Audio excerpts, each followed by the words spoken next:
Hi நண்பா நண்பிகளே, எல்லாம் எப்படி இருக்கீங்க? நல்லா இருக்கீங்களா? ஸோ ஃபைனலாக நம்ம கோயம்புத்தூர் வந்திருக்கோம். கோயம்புத்தூரில் ஸ்ரீ சக்தி காலேஜ் தான் வந்திருக்கோம். வேளாண் திருவிழா வந்தாச்சு. வேற மாதிரி இருக்குது. நம்மலாம் வந்து பொங்கலுக்கு ஜல்லிக்கட்டுலாம் நடக்குவாங்க இல்லையா, அந்த மாதிரி டயத்துலலாம் ஒரு மாடை பார்த்தாவே அவ்வளோ ஆச்சரியமாக பார்ப்போம். இங்கே கிட்டத்தட்ட ஒரு 100 மாடுக்கு மேலே இருக்குது. எல்லா மாடையும் ஒரே நேரத்தில் பார்க்குறப்ப அவ்வளோ ஆசையாக இருக்குது. ஆக்சுவலி இதை பார்க்குறதுக்கு கௌரியும் வரணும் ரொம்ப ஆசையாக இருந்தா. ஸோ கடைசி நேரத்தில் அவளுக்கு கொஞ்சம் வேலையாக போயிடுச்சு. வீட்டில் கொஞ்சம் முக்கியமான வேலை, பொங்கல் வேலைலாம் இருக்கு இல்லையா. ஸோ அதனால் நான் வரலைங்க, நீங்கள் மட்டும் போயிட்டு வாங்க அப்படின்னு சொல்லிட்டா. இல்லைன்னா கௌரிக்கு இங்கே வந்து பார்க்குறதுக்கு அவ்வளோ ஆசை. ஸோ இங்கே வந்து என்ன நடக்குது ஏதுன்னு சொல்லிட்டு எல்லாமே உங்களுக்கு கவர் பண்ணி வீடியோவில் போடுறேன் பாருங்கள். சூப்பராக இருக்குது. பார்க்குறதுக்கு 2 கண்ணு போகாது, அவ்வளோ அழகாக இருக்குது. ஸோ ஒன்று ஒன்றா காமிக்கிறேன் பாருங்கள். நாட்டு இன பசுக்கள். ஆக்சுவலி நம்ம பசு அப்படின்னா எப்படின்னா கொம்பு இருக்குது, அதில் கொம்பு சின்னதாக இருக்கு இல்லையா. இங்கே வந்து கொம்பு நல்லா பெருசாக இருக்குது. பார்த்தா காளை மாடு மாதிரியே இருக்குது. ஆனால் வந்து பசு மாடு அது பார்க்குறதுக்கே நம்ம வித்தியாசமாக இருக்குது. பட் ஆனால் அது வந்து நம்மளோட பாரம்பரிய நாட்டு மாடுகளாக தான். பட் ஆனால் அதெல்லாம் வந்து அழிஞ்சிக்கிட்டு வருது. இங்கே வந்து எல்லாத்தையும் பார்க்க முடியுது. அப்புறம் வந்து காளை மாடுங்கள்லாம் வித்தியாசமாக நிறைய இருக்குது, அதுவும் நல்லாயிருக்கு. அப்புறம் சண்டை கிடா, அதுவும் நல்லாயிருக்கு. நாட்டு நாய்ங்க, அதுவும் செம்மையாக இருக்குது. எல்லாமே உங்களுக்கு வீடியோ கவர் பண்ணி போடுறேன் பாருங்கள்.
ஹாய் நண்பா நண்பிகளே, எல்லாம் எப்படி இருக்கீங்க? நல்லா இருக்கீங்களா? ஸோ இன்றைக்கி சண்டே. இன்றைக்கி இந்த ரேக்லா ரேஸ்லாம் விட்டுட்ருக்காங்க. ஸோ அதெல்லாம் பார்க்குறதுக்கு எனக்கு ரொம்ப ஆவலாக இருக்குது. நான் அதை தான் இப்போ பார்க்க வந்திருக்கேன். நேற்றுக்கு விழாலாம் செம்ம ஃபன்னாக போணுச்சு. பார்க்குறதுக்கே நல்லா இருந்தது. ஏதோ நம்ம ஊரில் நம்ம ஏரியாவில் இருந்து கொண்டாடுற மாதிரி இருந்தது. ஸோ இப்போ வந்து நம்ம டேரக்டரில் நான் கவர் பண்ணுறேன் பாருங்கள். நம்ம படத்தில் தான் அந்த மாதிரிலாம் பார்த்துருப்போம். இந்த எஜமான் படத்தில் ரஜினி நெப்போலியன் சொல்லிட்டு அந்த ரேக்லா ரேஸ் போட்டி நடந்துகிட்டு இருக்கு இல்லையா, அதில் பார்த்துருக்கோம்ல, அதே மாதிரி அந்த தன்மை கொஞ்சம் கூட மாறாமல் அப்படி ரியலாக பார்த்த ஃபீலிங்ஸ் இருக்குது. ஸோ அதை நான் உங்களுக்கு கவர் பண்ணி காமிக்கிறேன் பாருங்கள். ஸோ இது எல்லாமே வந்து நம்ம காலேஜில் இன்வைட் பண்ணியிருந்தாங்க. நீங்கள் வாங்க வந்து இந்த மாதிரி இங்கே நடக்கிற விளாக் எடுத்து போடுங்க அப்படின்னு சொல்லிட்டு நம்மள்ட்ட ரெக்வஸ்ட்டாக கேட்டிருந்தாங்க. ஸோ அதுவும் எனக்கு ரொம்ப பிடிச்சிருந்தது. இந்த மாதிரி ஃபங்க்ஷன்லாம் எனக்கு இந்த விவசாயம் சார்ந்த விஷயங்கள்லாம் எனக்கு ரொம்ப ரொம்ப பிடிக்கும். ஸோ அதனால தான் அப்படியே கவர் பண்ணலாம் அப்படின்னு சொல்லிட்டு வந்தேன். ரெண்டாவது நானும் கொஞ்சம் ஃப்ரீயாக இருந்தேன். ஏன்னா நம்ம வீட்டு வேலைலாம் கொஞ்சம் சீலிங் ஒட்டி ஒரு 15 நாள் சும்மா தான் இருப்போம். சரி நம்மளும் கொஞ்சம் ஃப்ரீயாக தானே இருக்கோம் அப்படின்னு சொல்லிட்டு தான் நான் வந்தேன். சரி ஓகேங்க, இப்போ அங்கே நடந்துக்கிட்டு இருக்கு. நம்ம போய் பார்ப்போம், வாங்க போய் பார்க்கலாம்.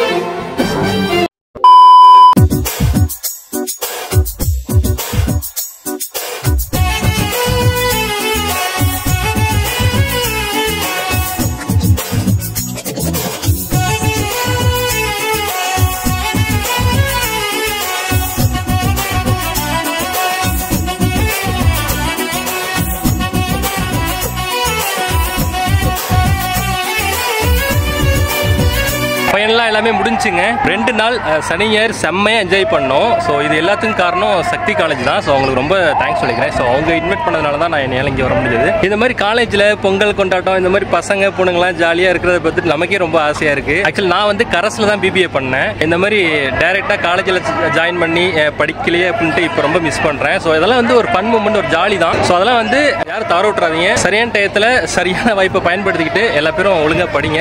இங்கே வந்து மீட் பண்ணதில் ரொம்ப ரொம்ப சந்தோஷம். எல்லாத்துக்கும் advance happy Pongal. Love you to all. என்ன கௌரி இல்லாத ஒன்று தான் குறை. ஸோ இப்போ நம்ம கிளம்ப வேண்டியது தான். ஓகேங்க, உங்களுக்கு இந்த வீடியோ ரொம்ப பிடிச்சிருக்குன்னு நினைக்கிறேன். ஸோ அடுத்தது நம்ம வீட்டு வீடியோ தான் நினைக்கிறேன். ஸோ அதில் எல்லா பேரும் மீட் பண்ணுவோம். ஓகேங்க, பாய்.